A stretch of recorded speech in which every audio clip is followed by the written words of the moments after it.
کتاب پڑھنے کی وجہ سے کمرے میں تیز روشنی تھی اور اس تیز روشنی میں اس نے جو چہرہ دیکھا تھا وہ کسی ملازمہ کا چہرہ معلوم نہیں ہوتا تھا۔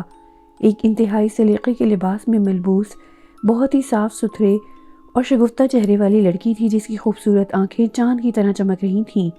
چودھری سردار علی نے اپنی حویلی میں اس لڑکی کو کبھی نہیں دیکھا تھا، اور پھر وہ بھی اس انداز میں۔ لڑکی باادب تھی۔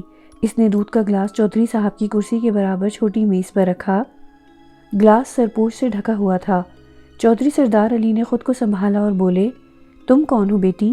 میں نے تمہیں پہلے کبھی نہیں دیکھا۔ پہلی بار ہی آئی ہوں چودھری صاحب، لڑکی مترنم آواز میں بولی۔ نوکر رکھا گیا ہے تمہیں یہاں؟ نہیں، اپنے دکھوں کی ماری ہوں، اپنی ضرورت سے یہاں آئی ہوں۔ کیا مطلب؟ میں سمجھا نہیں۔ چودھری حیرانی سے بولا، کچھ قرضے ہیں ہمارے چودھری صاحب آپ پر۔ بابا صاحب نے کہا کہ بیٹا اپنے اپنے قرضے اپنے آپ وصول کرو اور انتخاب کر لو کہ کس سے قرضہ وصول کرنا ہے۔ ہم اسی لیے یہاں آئے ہیں چودھری صاحب۔ اب 2 دن سے حویلی والوں کو بغور دیکھ رہی ہوں، اپنا شکار چن رہی ہوں۔ ابھی تک فیصلہ نہیں کیا کہ کسے اپنا شکار بناؤں، لیکن میرے خیال میں میری عمر کی آپ کی چھوٹی بیٹی ہے، کیا نام ہے اس کا؟ نور جہاں، بس وہ ٹھیک رہے گی۔ چودھری سردار علی کی سمجھ میں ایک لفظ بھی نہیں آیا تھا، البتہ لڑکی کے انداز میں انہوں نے کچھ عجیب سی بات محسوس کی تھی۔ پھر انہوں نے کہا، میری سمجھ میں تمہاری کوئی بھی بات نہیں آئی۔ سمجھا دیتی ہوں چودھری صاحب، میں نظام الدین کی بیٹی جمیلہ ہوں، زرعی یونیورسٹی میں پڑھتی تھی، ایک مستقبل سوچا تھا میں نے اپنا، مگر آپ نے ہم سے زندگی ہی چھین لی۔ اب چودھری صاحب ہم اپنا بدلہ لینے کے لیے سرگرداں ہیں۔ بابا نے کہا ہے کہ بھائی اپنا شکار خود دیکھ لو، دیکھیں کیا ہوتا ہے، اور ہاں ایک کام ضرور کریں، یہ دودھ نہ پئیں، اس میں چھپکلی پڑی ہوئی ہے، چلتی ہوں۔ وہ واپسی کے لیے مڑی اور دروازہ کھول کر باہر نکل گئی۔ چودھری سردار علی کا منہ کھلے کا کھلا رہ گیا تھا۔ وہ پھٹی پھٹی آنکھوں سے دروازے کو دیکھتا رہا اور پھر اچانک ہی اٹھ کھڑا ہوا۔ اس نے دروازے کے پاس جھانک کر باہر دیکھا۔ باہر طویل راہداری سنسان پڑی ہوئی تھی، کسی کا کہیں دور دور تک پتہ نہیں تھا۔ چودھری سردار علی کے بدن کے سارے رونگٹے کھڑے ہو گئے۔ نہ جانے کیا سوچ کر وہ واپس پلٹا۔ دودھ کے گلاس سے سرپوش ہٹایا تو اس میں کالے رنگ کی ایک چھپکلی تیر رہی تھی۔ چودھری کے حلق سے نکلنے والی چیخ بڑی زوردار تھی۔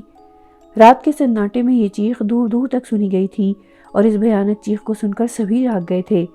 چودھری سردار علی چیخیں مارتا ہوا دروازے سے باہر نکل آیا۔ کیا ہوا ابا جی؟ کیا ہو گیا؟ کیا ہو گیا؟ فردوس جہاں، فیروزہ بیگم، نور جہاں اور آسیہ سب کے سب باہر نکل آئے تھے۔ حیدر علی اور صفدر علی اس وقت شادپور میں موجود نہیں تھے۔ سردار علی کا پورا جسم پسینے میں ڈوبا ہوا تھا۔ وہ بولنے کی کوشش کر رہا تھا لیکن بول نہیں پا رہا تھا۔ پھر سردار علی کو دوسرے کمرے میں لے جا کر بٹھایا گیا، پانی پلایا گیا۔ کوئی بات کسی کی سمجھ میں نہیں آ رہی تھی، وہ بول ہی نہیں پا رہے تھے، خوف سے ان کا برا حال تھا۔ پھر انہوں نے بمشکل تمام خود پر قابو پایا اور بولے، وہ لڑکی تم نے اسے دیکھا؟ نظام الدین کی بیٹی جمیلہ، وہ میرا مطلب ہے میرے کمرے میں آئی تھی۔ نظام الدین کی بیٹی جمیلہ آپ کے کمرے میں آئی تھی؟ سردار علی کی ایک بہو فردوس جہاں نے بڑبڑانے والے انداز میں کہا، ہاں وہی میرے کمرے میں دودھ لے کر آئی تھی، اور اس دودھ میں چھپکلی تیر رہی تھی، کالی چھپکلی۔ سب لوگ سردار علی کو اس طرح دیکھنے لگے جیسے اچانک ہی ان کا ذہنی توازن خراب ہو گیا ہو۔ آپ آرام سے بیٹھیے ابا جی، کوئی خواب دیکھ لیا ہے شاید آپ نے؟ دیکھو فضول باتیں مت کرو مجھ سے، میں اس قدر بودا آدمی نہیں ہوں کہ خوابوں سے ڈر کر اس قدر دہشت زدہ ہو جاؤں۔ چلو میرے کمرے میں چلو، میں تمہیں دکھاؤں کہ دودھ میں چھپکلی ہے یا نہیں، اور وہ لڑکی میرے کمرے میں آئی تھی یا نہیں۔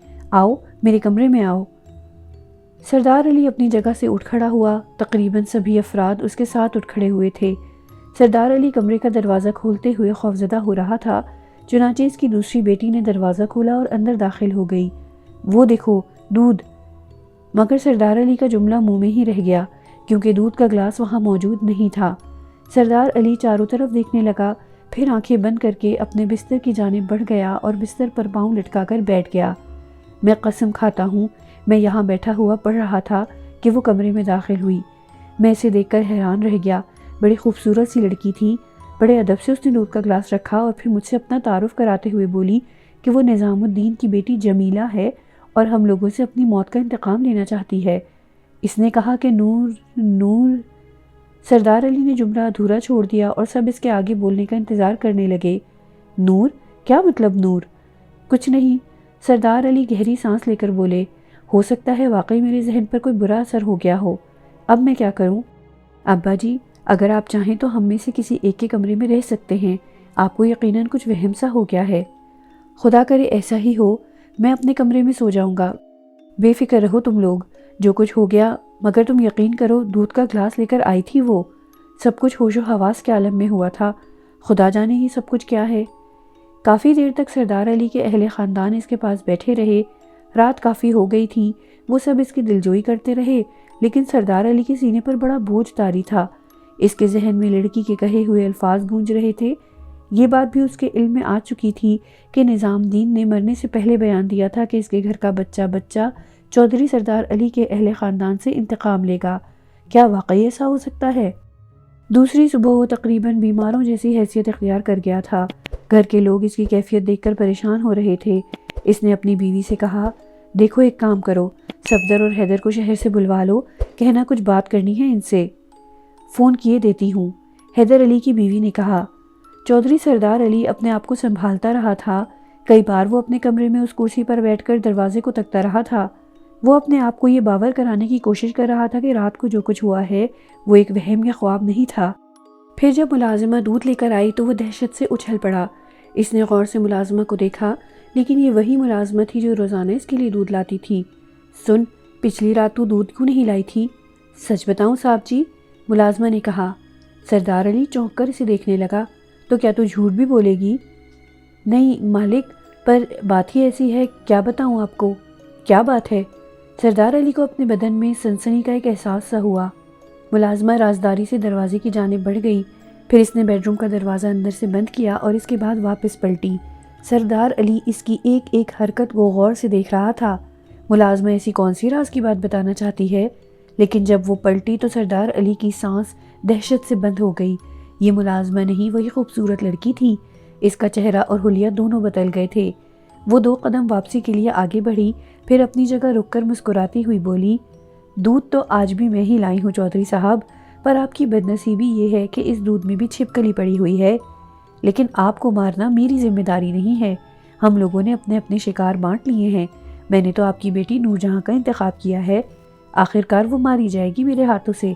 کب ماری جائے گی یہ میں آپ کو نہیں بتا سکتی، آپ اسے کہیں بھی بھجوا دیں، میں اسے مار دوں گی۔ سردار علی کا سانس دہشت سے بند تھا، آواز حلق میں گھٹ گئی تھی۔ لڑکی نے مزید کہا، میرے بابا نے اخبارات کو بھی بیان دیا تھا، آپ بھول گئے شاید۔ چلے ٹھیک ہے، آپ سے ملاقات کرتی رہوں گی، چاہے آپ کچھ بھی کہیں اور کچھ بھی کریں، لیکن جو بویا ہے وہ تو آپ کو کاٹنا ہی پڑے گا۔ دودھ بالکل نہ پئیں، چھپکلیاں زہریلی ہوتی ہیں، اور میرا کام آپ کو مارنا نہیں ہے۔ ہاں، اپنے آبائی قبرستان میں اپنی بیٹی کے لیے قبر ضرور تیار کرا لیں، اس کی زندگی کے بہت ہی تھوڑے دن رہ گئے ہیں۔ اچھا، اب میں چلتی ہوں۔ وہ واپس پلٹی اور دروازہ کھول کر نکل گئی۔ چودھری کے پورے جسم کی جان ہی نکل گئی تھی۔ اب تو یہ خواب نہیں ہے، میں جاگ رہا ہوں، کیا کروں کیا نہ کروں۔ بہت دیر تک سناٹے کے عالم میں اپنی جگہ لیٹا رہا۔ چیخو پکار کر کے اپنے گھر والوں کو جمع کرنے سے کوئی فائدہ نہیں تھا۔ سب سے پہلے یہ دیکھنا تھا کہ یہ سب کچھ خواب ہے یا حقیقت۔ وہ بمشکل تمام اپنی جگہ سے اٹھا اور باہر نکل آیا۔ دروازے سے باہر نکل کر چند ہی قدم چلا تھا کہ اسے ملازمہ نظر آئی جو دودھ کا گلاس ہاتھ میں لیے ادھر آ رہی تھی۔ اسے دیکھ کر چودھری ایک دم سہم گیا، لیکن پھر اس نے ملازمہ کی شکل پہچان لی تھی۔ وہ کھڑا ہو گیا۔ ملازمہ جلدی سے اس کے پاس پہنچ گئی۔ دودھ لائے ہیں صاحب جی، اندر آ، چودھری سردار علی نے کہا، اور ملازمہ ڈرے ڈرے سے انداز میں اندر داخل ہو گئی۔ چودھری نے پلٹ کر دیکھا، جس جگہ لڑکی نے دودھ کا گلاس رکھا تھا وہاں اب کچھ بھی نہ تھا۔ چودھری رک کر اس جگہ کا جائزہ لینے لگا، لیکن وہاں ایسا کوئی نشان بھی نہیں تھا جس سے یہ اندازہ ہو کہ یہاں کچھ لمحے پہلے گلاس رکھا گیا ہے۔ کل تو دودھ نہیں لائی تھی میرے لیے؟ نہیں صاحب جی، کل میں بیمار ہو گئی تھی، میں نے فیروزہ بی بی کو بتا دیا تھا صاحب جی، معافی چاہتی ہوں۔ چودھری سردار علی ملازمہ کے جانے کے بعد سر پکڑ کر بیٹھ گیا تھا۔ دوسرے دن حیدر اور صفدر آ گئے۔ چودھری سردار علی انہیں اپنے کمرے میں لے گیا۔ خیریت ابا جی، کیا بات ہے؟ حیدر علی نے باپ سے پوچھا۔ یار، تم لوگ جانتے ہو زندگی میں کبھی کسی سے نہیں ڈرا، شیروں کی طرح جیا ہوں، لیکن اب اعصاب کمزور ہو گئے ہیں، حالات خوفزدہ کر دیتے ہیں۔ پہلے تمہیں یہ بتا دوں کہ جو کچھ تمہیں بتانے جا رہا ہوں وہ خواب، دیوانگی یا اعصاب کی کمزوری ہرگز نہیں ہے۔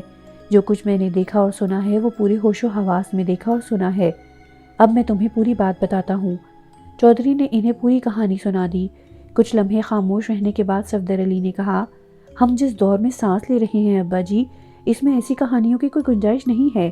اس دور کا انسان بھوت پریتوں اور بدروحوں سے کہیں زیادہ خوفناک ہے۔ آپ سوچیں، بڑے بڑے لوگ اپنے حریفوں کو کرائے کے قاتلوں سے قتل کرا دیتے ہیں، خودکش حملے سینکڑوں بے گناہوں کو موت کی نیند سلا دیتے ہیں۔ ان مرنے والوں کی روحیں تو کسی سے انتقام نہیں لے پاتی۔ وہی بات، تم مجھے پاگل سمجھتے ہو؟ چودھری سردار علی نے بگڑ کر کہا۔ نہیں ابا جی، یہ نفسیاتی خوف ہے جو ان لوگوں کے اخباری بیان کے بعد آپ کے دل میں بیٹھ گیا ہے۔ اوئے صفدر علی، تو کچھ زیادہ ماڈرن نہیں بن رہا؟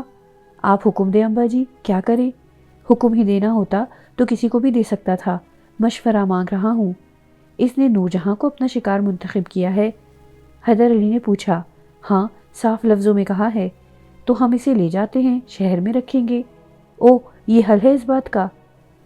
ٹھیک ہے، کچھ اور سوچتے ہیں، آپ فکر مند نہ ہوں، کچھ نہ کچھ حل نکل ہی آئے گا۔ بدر الدین بیچارہ زندگی میں پہلی بار ایک عجیب سی کشمکش کا شکار ہوا تھا۔ ماں کی موت کے بعد ایک طرح سے اس نے زندگی سے کنارہ کشی اختیار کر لی تھی۔ کوئی آگے پیچھے تھا نہیں جس کے بارے میں سوچ کر اپنے آپ کو عمل کی دنیا میں لاتا۔ قلیوں کے درمیان رہ رہا تھا، بس زندگی گزر رہی تھی۔ لیکن اس رات جو کچھ ہوا تھا، اس نے اس کے وجود میں ایک ہلچل سی مچا دی تھی۔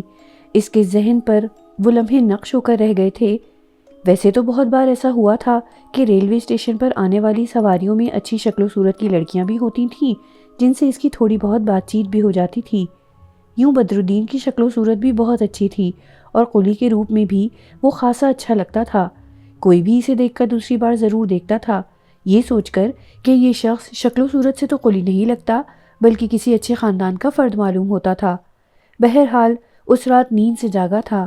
نیند سے جاگنے کے بعد اگر ذہن تھوڑا بہت نیند میں ڈوبا ہوا ہو تو کچھ زیادہ ہی متاثر ہو جاتا ہے۔ ہو سکتا ہے اس لڑکی سے وہ نیند کے عالم میں ہی متاثر ہوا ہو۔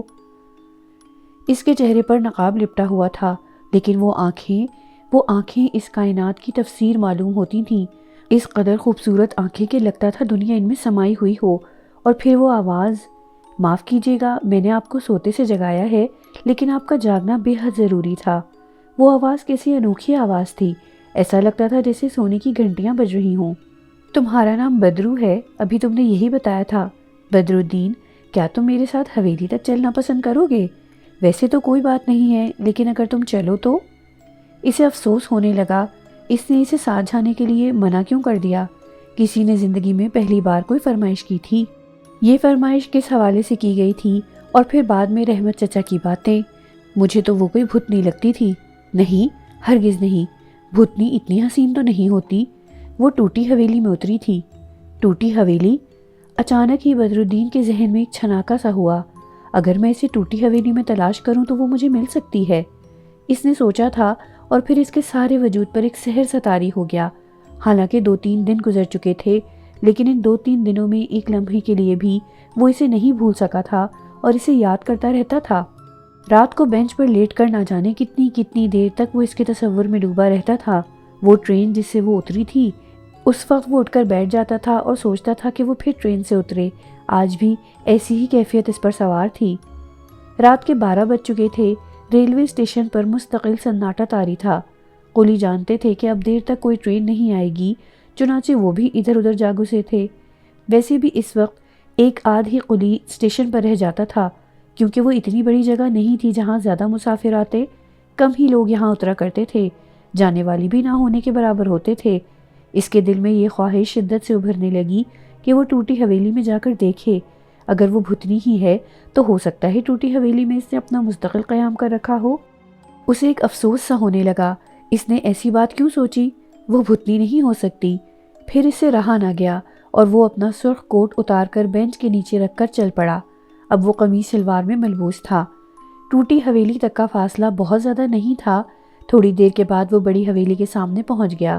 بڑی حویلی میں مستقل سناٹا طاری تھا۔ یہاں سے گھوم کر وہ ٹوٹی حویلی پہنچا۔ ٹوٹی حویلی بے شک ایک کھنڈر کی شکل رکھتی تھی، لیکن اس کے نام کے ساتھ کوئی ایسی کیفیت وابستہ نہیں تھی جس کی وجہ سے وہاں جا کر کسی کو خوف کا احساس ہوتا۔ اس وقت بھی وہ مدھم تاریکی میں ڈوبی ہوئی تھی۔ آسمان پر ستارے چھٹکے ہوئے تھے، چاند بے شک نہیں نکلا تھا، لیکن ستاروں کی مدھم روشنی نے ماحول کو نمایاں کر رکھا تھا۔ دور دور تک کوئی آہٹ نہیں تھی۔ وہ اپنی حماقت پر لعنت بھیجنے لگا۔ اگر وہ بھوتنی بھی ہے تو جیسے مجھ سے ملنے کے لیے بےتاب ہو رہی ہوگی۔ وہ اپنا ہی مذاق اڑانے لگا اور پھر پتھر کی ایک سل پر بیٹھ گیا۔ یہاں سے نئی حویلی کا عقبی حصہ نظر آتا تھا، جس میں کہیں کہیں مدھم روشنیاں چمک رہی تھیں۔ اچانک ہی اسے کسی چیز کے ہلنے کا احساس ہوا اور وہ اچھل پڑا۔ سرخ اینٹیں تھر تھرائی تھیں۔ اس کی نگاہیں اس طرف اٹھ گئیں جدھر یہ آہٹ ہوئی تھی۔ تب اس نے اس حسین وجود کو دیکھا۔ ایک خوبصورت جسم ایک سادہ سے لباس میں ملبوس اسی کی جانب چلا آ رہا تھا، اور وہ چہرہ، کس قدر خوبصورت چہرہ تھا وہ! چہرے سے تو اس کی شناسائی نہیں تھی، لیکن وہ آنکھیں، وہ حسین آنکھیں جن میں ایک دنیا سمائی ہوئی تھی، تاریکی میں بھی روشن نظر آ رہی تھیں۔ بدرالدین کا دل کن پٹیوں میں دھڑکنے لگا۔ وہ اپنی جگہ سے اٹھ کھڑا ہوا تھا۔ وہ اسی کی طرف آ رہی تھی۔ پھر وہ اس کے بالکل سامنے پہنچ گئی۔ اس کے روشن چہرے پر ایک حسین مسکراہٹ تھی۔ میں نے تمہیں پہچان لیا، تم بدرالدین ہو نا؟ بدرالدین کے منہ سے کوئی آواز نہ نکل سکی۔ اس دن بھی تم مجھے اچھے لگے تھے، آؤ بیٹھ جاؤ۔ بدرالدین اس طرح بیٹھ گیا جیسے اس کے پیروں کی جان نکل گئی ہو۔ اس پر سحر سا طاری تھا۔ لڑکی اس سے کوئی 3-4 فٹ کے فاصلے پر اینٹوں کے ایک ڈھیر پر بیٹھ گئی۔ بدرالدین، میرا نام جمیلہ ہے، اس نے کہا۔ آپ معاف کیجیے گا، تم یہاں کیوں آئے ہو بدرالدین؟ وہ دیکھیے، آپ میری بات کا بالکل برا نہیں مانیں گی۔ رحمت چاچا نے بتایا تھا کہ آپ ٹوٹی حویلی پر اتری ہیں۔ بس یوں ہی میرے دل میں خیال آیا کہ کہیں آپ اب بھی یہیں موجود نہ ہوں۔ دیکھیے جی، اصل بات میں یہ ہے۔ پریشان نہ ہو بدرالدین، میں نے ابھی تم سے کہا تھا کہ تم بھی مجھے اچھے لگے تھے۔ میں نے اسی لیے تم سے یہ بھی کہا تھا کہ آؤ بدرالدین، مجھے حویلی تک چھوڑ آؤ۔ بس یوں ہی میرا دل چاہا تھا کہ تمہارے ساتھ بیٹھوں، تم سے باتیں کروں۔ میں آپ سے کچھ پوچھ سکتا ہوں جمیلہ صاحبہ؟ ہاں کیوں نہیں؟ ویسے تمہارا لہجہ بتاتا ہے کہ تم پڑھے لکھے ہو۔ زیادہ نہیں، انٹر کیا تھا میں نے، اس کے بعد نہیں پڑھا۔ قلی کیوں بنے ہوئے ہو؟ وجہ ہے اس کی؟ باتیں کرو گے مجھ سے؟ ہاں جی، دل تو یہی چاہتا ہے، آپ ہی کو تلاش کرتا ہوا یہاں تک آیا تھا۔ بدرالدین نے جواب دیا اور جمیلہ نے سر جھکا لیا۔ اس کے بال اس کے چہرے پر بکھر گئے اور وہ اس قدر حسین نظر آ رہی تھی کہ بدرالدین کا دل چاہ رہا تھا کہ آنکھیں بند کر کے سو جائے۔ اتنے حسین وجود کو دیکھنے کے بعد اور اس کی طرف سے پر التفات باتیں سننے کے بعد دنیا میں اور کچھ کرنے کو دل نہیں چاہ سکتا تھا۔ اس نے جھکا ہوا سر اٹھایا اور بولی، تم نے بتایا نہیں کہ قلی کیوں بنے؟ ماں تھی بس ایک، پڑھانا چاہتی تھی، محنت مزدوری کر کے تعلیم دلا رہی تھی۔ انٹر کا رزلٹ نکلا، خوشی خوشی گھر آیا تو پتہ چلا کہ ماں جا چکی ہے۔ سوچا کہ ماں کی آرزو ہی پوری نہ ہو سکی تو اب کیا کروں گی زندگی کی فضولیات میں پڑھ کر۔ بس یوں ہی ریلوے اسٹیشن پر آ نکلا تھا۔ ان قلیوں میں محبت کوٹ کوٹ کر بھری ہوئی ہے، بے لوث اور بے غرض، جبکہ دنیا بڑی عجیب اور مطلبی سی ہے۔ انہی کے مشورے پر بلہ لے لیا، بس زندگی گزر رہی ہے۔ وہ خاموشی سے گردن جھکائے بیٹھی رہی، پھر اس نے کہا، زندگی اتنی بے وقت تو نہیں ہے بدرالدین کہ اسے یوں بینچوں پر گزار دیا جائے۔ میں کیا کہوں تم سے، سوچنا ضرور اپنے بارے میں، اپنے آپ کو بنانے کی کوشش کرو۔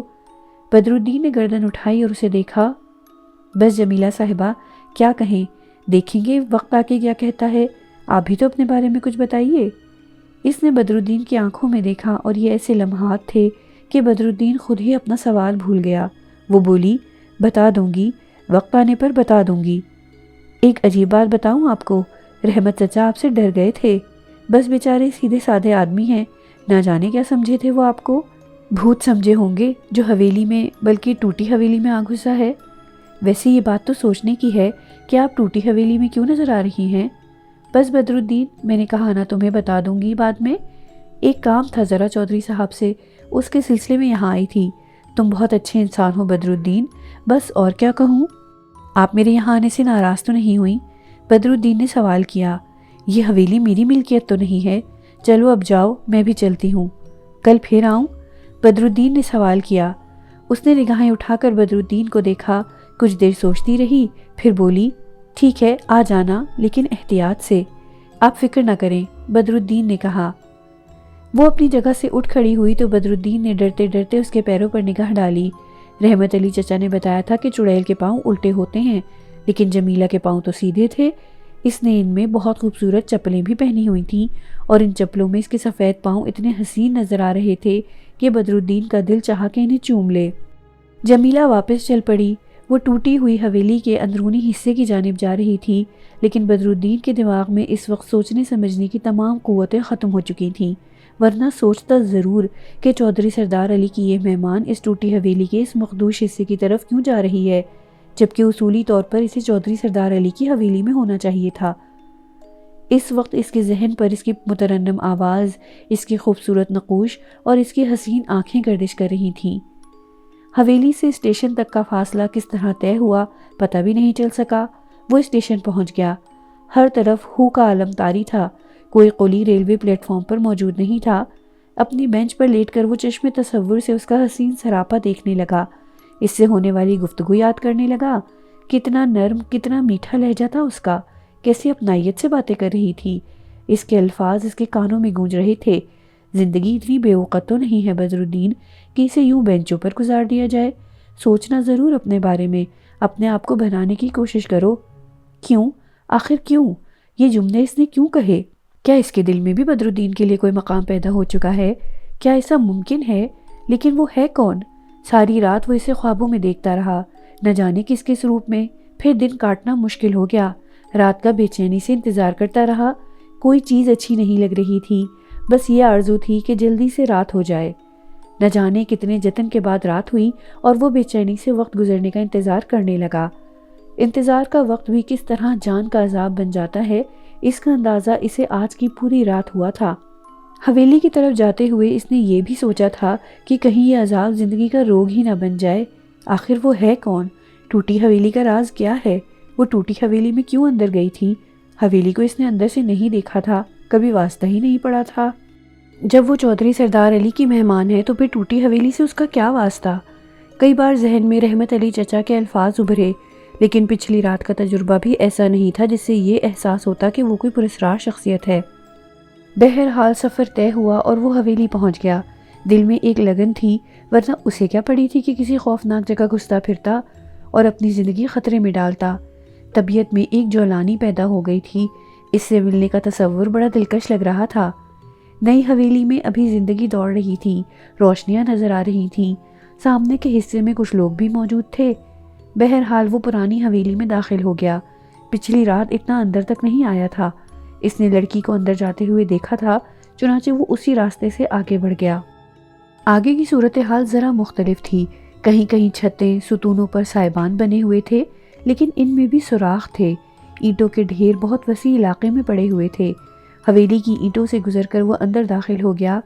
ستارے بدستور ماحول کو ایک پراسرار روشنی دے رہے تھے۔ اس نے دل میں پہلی بار ایک کپکپاہٹ کا احساس ہوا تو اس نے خود کو سنبھالتے ہوئے سوچا کہ انسان دنیا سے کتنا بھی لا تعلقی کا اظہار کرے، لیکن اگر دل میں خوف کا بسیرا ہو تو اس کا مطلب ہے کہ جینے کی آرزو سینے میں پل رہی ہے۔ حادثے ذہنی طور پر نہ جانے کیسے کیسے احساسات میں مبتلا کر دیتے ہیں، لیکن آخر کار زندہ رہنے کی آرزو دل میں پیدا ہو ہی جاتی ہے۔ تنہا زندگی میں انسان اپنے آپ کو کتنا ہی مطمئن سمجھ لے، لیکن ایک محرومی کا احساس ہمیشہ رہتا ہے۔ یہ سوچیں اس کے ذہن کو زندگی دے رہی تھیں۔ جگہ جگہ حویلی کی اینٹیں پیروں کے وزن سے نیچے ہو جاتی اور توازن سنبھالنا پڑتا۔ چھتوں کے سائبان بھی بڑے مخدوش تھے، ذرا سی آواز پر بھی اوپر سے مٹی جھڑنے لگتی تھی، لیکن بعض جگہ مضبوط بھی تھیں، کہیں کہیں برجیاں بھی بنی ہوئی تھیں۔ ایک بار اینٹوں سے اس کا پاؤں پھسلا تو انتہائی بھیانک آوازیں ابھریں اور ایک لمحے کے لیے دل اچھل کر حلق میں آ گیا۔ یوں لگ رہا تھا جیسے لا تعداد پراسرار روحیں اچانک ہی لپک پڑی ہوں۔ اس نے سہمی ہوئی نگاہوں سے چاروں طرف دیکھا اور پھر ایک ٹھنڈی سانس لی۔ یہ کبوتر تھے جنہوں نے وہاں بسیرا کیا ہوا تھا اور اس وقت اس کی مداخلت سے چونک کر بھاگ نکلے تھے۔ کبوتروں کی تھوڑی تھوڑی تعداد وہاں موجود تھی اور اس نے دل ہی دل میں ان سے معذرت کی۔ دیواروں میں کچھ ایسے خلا بنے ہوئے تھے جن میں کبوتروں نے اپنے ٹھکانے بنا رکھے تھے۔ بیچارے میری وجہ سے پریشان ہوئے، اس نے سوچا اور پھر وہاں سے آگے بڑھ گیا۔ نہ جانے کیسے کیسے راستے سے گزر رہا تھا وہ، لیکن ابھی تک لڑکی کا کوئی نام و نشان نظر نہیں آیا تھا۔ کوئی 20 منٹ تک وہ حویلی کے مختلف حصوں میں چکراتا رہا، پھر اچانک ہی ایک احساس نے اسے اپنی جانب متوجہ کر لیا۔ اب تک حویلی کے ماحول اور اپنے خیالات پر غور کرتے ہوئے وہ اس بات کو بھول گیا تھا، لیکن اب جو غور کیا تو اسے فوراً ہی یہ احساس ہو گیا کہ حویلی میں کوئی پراسرار بات ضرور ہے۔ بے شک اس کی آہٹ پر کبوتر اڑے تھے، لیکن کبوتروں کے اڑنے سے اینٹیں نہیں کھسکتی۔ اپنے قدموں کی آواز کے علاوہ ایک آواز اسے مسلسل سنائی دے رہی تھی، بالکل ایسی ہی آواز جو خود اس کے قدموں سے پیدا ہو رہی تھی۔ اس نے تو اب تک یہی سمجھا تھا کہ کیونکہ اس کے پیروں کے نیچے آ کر اینٹیں کھسک رہی ہیں اور یہ اسی کے قدموں کی آواز ہے، لیکن اب یہ احساس ہو رہا تھا کہ کوئی اور آواز بھی ہے جو اس کا تعاقب کر رہی ہے۔ اس احساس نے بدن میں سرد لہریں دوڑا دیں۔ ایک بار اس نے پلٹ کر دیکھا تو اسے ایک انسانی جسم نظر آیا۔ ایک بار پھر اس کے بدن میں شدید کپکپاہٹ دوڑ گئی۔ اس نے اس انسانی جسم کو دیکھا اور پھر اچانک ہی اس کی نگاہ اس چہرے اور ان آنکھوں پر پڑی، یہ آنکھیں جو زندگی سے بھرپور تھیں۔ اس نے ایک ٹھنڈی سانس لی اور بولی، کیا تم مجھے ڈرانے کی کوشش کر رہی تھی جمیلہ؟ وہ آہستہ آہستہ آگے بڑھ کر اس کے قریب پہنچ گئی اور پھر اس کے حلق سے ہنسی کی آواز نکل گئی۔ کیوں خیریت؟ اس میں ڈرانے کی کیا بات ہے؟ میں تو بہت دیر سے اس کھنڈر میں بھٹک رہا ہوں، تم نظر نہیں آئیں؟ وہ ایک دم ہنس پڑی۔ اس کی ہنسی بھی اتنی ہی حسین تھی جتنی اس کی آنکھیں۔ آؤ، اس نے کہا اور وہ اس کے ساتھ آگے بڑھ گیا۔ تھوڑا سا فاصلہ طے کر کے وہ ایک صاف ستھری جگہ پہنچ گئی جہاں پتھر کی ایک چوڑی سل نظر آ رہی تھی۔ بیٹھو۔ وہ بیٹھ گیا۔ سارا خوف دور ہو گیا تھا اور دل پر ایک خوشی کا تصور چھا گیا تھا۔ ہاں اب بتاؤ، کیوں ڈر رہے تھے؟ یہ حویلی خاصی پراسرار ہے اور سب سے زیادہ تعجب مجھے اس بات پر ہے کہ تم اگر چودھری سردار علی کی مہمان ہو تو پھر اس ٹوٹی حویلی میں کیا کر رہی ہو؟ ویسے بڑی باہمت لڑکی ہو تم کہ تمہیں یہاں خوف نہیں محسوس ہوتا۔ اچانک ہی اس کے چہرے پر ایک لمحے کے لیے ویرانی سی پھیل گئی۔ اس نے گردن جھکا لی اور پھر کسی گہری سوچ میں ڈوب گئی۔ کوئی غلطی ہو گئی مجھ سے؟ نہیں، بس ایسے ہی۔ جمیلہ، میں تمہارے بارے میں جاننا چاہتا ہوں۔ اس نے نگاہ اٹھا کر اسے دیکھا۔ ان آنکھوں میں ایک افسردگی سی تھی۔ کیوں، کیا بات ہے؟ مجھے کچھ نہیں بتاؤ گی؟ بتا دوں گی، اس نے مدھم لہجے میں کہا۔ کب؟ تم مجھے مسلسل ٹالتی رہی ہو۔ دیکھو، زندگی میں بہت سی باتیں ایسی ہوتی ہیں جن کا نہ جاننا بہتر ہوتا ہے۔ یہ تو کوئی بات نہ ہوئی، اپنے بارے میں تمہیں بتا چکا ہوں، تمہارے بارے میں جاننا چاہتا ہوں، بتا دو مجھے، تھوڑا سا وقت اور دے دو، بتا دوں گی، اس نے بدستور افسردہ لہجے میں کہا اور بدرالدین خاموش ہو گیا۔ بدرالدین، تم نے میری بات پر غور کیا؟ کون سی بات پر؟ یہی کہ زندگی اس طرح کھونے کی چیز نہیں ہے۔ اپنے آپ کو سنبھال کر زندگی سے سمجھوتا کرو اور اپنے لیے مقام پیدا کرو۔ جمیلہ، انسان زندگی میں ہمیشہ کسی اپنے کی تلاش میں رہتا ہے۔ مجھے کوئی اپنا ملے تو صحیح، میں زندگی کو زندگی سمجھ لوں گا، ورنہ تنہا زندگی کوئی چیز نہیں ہوتی۔ وہ بہت کم بول رہی تھی۔ کافی دیر تک وہ وہاں بیٹھی رہی اور پھر اچانک ہی چاند نکلنے لگا تو اس نے کہا، بس جاؤ اور سنو، کل 2 بجے میں خود تمہارے پاس اسٹیشن آ جاؤں گی۔ نہیں، میں یہیں آ جاؤں گا، مجھے وہاں آنا ہے کل 2 بجے، میرا انتظار کرنا، میں اسی بینچ پر تمہارے پاس پہنچ جاؤں گی۔ وہ ایک دم اٹھ کھڑی ہوئی، پھر بولی، چاند کی روشنی میں تمہارے پاس بیٹھنا ایک مشکل کام ہوگا، براہ کرم محسوس نہ کرنا۔ وہ چلی گئی۔ بدرالدین وہیں بیٹھا رہ گیا۔ اس کا دل جیسے کسی نے مٹھی میں جکڑ لیا ہو۔ آنکھوں میں حسرت سی بیدار ہو گئی تھی اور اس نے سوچا تھا کہ کاش وہ نہ جاتی، کاش کوئی ایسی سبیل ہو جاتی کہ اس کی قربت ہمیشہ کے لیے حاصل ہو جائے۔ یہی کہ زندگی اس طرح کھونے کی چیز نہیں ہے، اپنے آپ کو سنبھال کر زندگی سے سمجھوتا کرو۔ کیا کہنا چاہتی ہے وہ؟ اس سے کہوں کہ اگر وہ میری زندگی کی تنہائی دور کر دے تو میں سب کچھ کرنے کو تیار ہوں۔ کل رات کو 2 بجے میں تمہارے پاس اسٹیشن آؤں گی۔ اسٹیشن؟ بدرالدین نے سوچا، ٹھیک ہے آؤ، کل میں اپنا دل تمہارے سامنے کھول دوں گا۔ باپ کی تسلی کے لیے وہ آدھی رات تک حویلی میں گھومتے رہے تھے، پوری حویلی کا جائزہ لیا تھا۔ پھر حیدر علی کی بیوی فردوس نے اپنے بیڈ روم کا دروازہ کھول کر کہا تھا، سنیے، ایک بات سنیں گے آپ؟ اس کا لہجہ تیکھا تھا۔ حیدر علی جلدی سے بھائی سے معذرت کر کے کمرے میں چلا گیا تھا۔ یہ چوکیداری کیوں ہو رہی ہے؟ فردوس جہاں نے پوچھا۔ ارے وہی چکر ہے، تمہیں معلوم ہے ابا جی، حیدر علی نے ہکلاتی ہوئی آواز میں کہا۔ حیدر علی، اب زیادتی کی حد ہو گئی ہے، ویسے ہی ہفتوں میں تمہاری شکل نظر آتی ہے اور آتے بھی ہو تو انہی جھگڑوں میں پڑے رہتے ہو، ہماری بھی کوئی جگہ ہے اس گھر میں؟ ہاں ہاں، کیوں نہیں، حیدر علی نے جلدی سے کہا۔ پھر صفدر علی کو بھی آرام کی ہدایت دے کر وہ کمرے میں آ گیا تھا، لیکن دوسری صبح وہ معمول کے مطابق ناشتے کی میز پر ملے تھے۔ تب حیدر علی نے صفدر علی سے پوچھا، رات خیریت سے گزر گئی؟ کوئی بات تو نہیں ہوئی؟ ابا جی کے کمرے کی طرف گئے تھے؟ ہاں، جاگ رہے ہیں، چائے پی چکے ہیں، پرسکون ہیں، صفدر علی نے تشویش بھرے لہجے میں کہا۔ حیدر علی چونک کر اسے دیکھنے لگا، پھر بولا، کیوں خیریت، کیا بات ہے؟ بس بھائی، انسان وہم کا پتلا ہے، بڑے سے بڑا واقعہ گزر جائے کوئی بات دل میں نہیں آتی، اور کوئی چھوٹی سی بات بڑا وہم بن جاتی ہے۔ پہلے تو میں نے غور ہی نہیں کیا تھا، لیکن اب تھوڑے دن پہلے کی ایک بات میرے دل میں بری طرح کھٹک رہی ہے۔ کیا؟ حیدر علی نے پوچھا۔ اس رات میں کافی دیر سے گھر واپس پلٹا تھا۔ فتح علی روڈ پر گاڑی چلاتے ہوئے ایک بندے نے سڑک کراس کی، بڑے غلط طریقے سے وہ بیچ سڑک پر آ گیا تھا۔ اگر میں پورے بریک نہ لگاتا تو وہ یقیناً سڑک کے بیچوں بیچ کار کی زد میں آ جاتا۔ بہرحال میں نے بریک لگا کر کار روک لی اور اسے برا بھلا کہنے کا ارادہ کیا تھا کہ وہ خونی نگاہوں سے مجھے دیکھنے لگا، اور پھر اس کی آواز ابھری، فکر مت کرو، جلد ہی تم سے ملاقات ہوگی۔ یہ کہہ کر وہ سڑک کی دوسری طرف چلا گیا۔ اسمارٹ سا نوجوان آدمی تھا۔ پہلے تو اس کے نقوش میرے ذہن میں ہی نہیں آئے، بجائے اس کے کہ وہ مجھے گاڑی چلانے پر کچھ برا بھلا کہتا، اس کے الفاظ میرے لیے حیران کن تھے۔ بہرحال میں نے گاڑی آگے بڑھا دی۔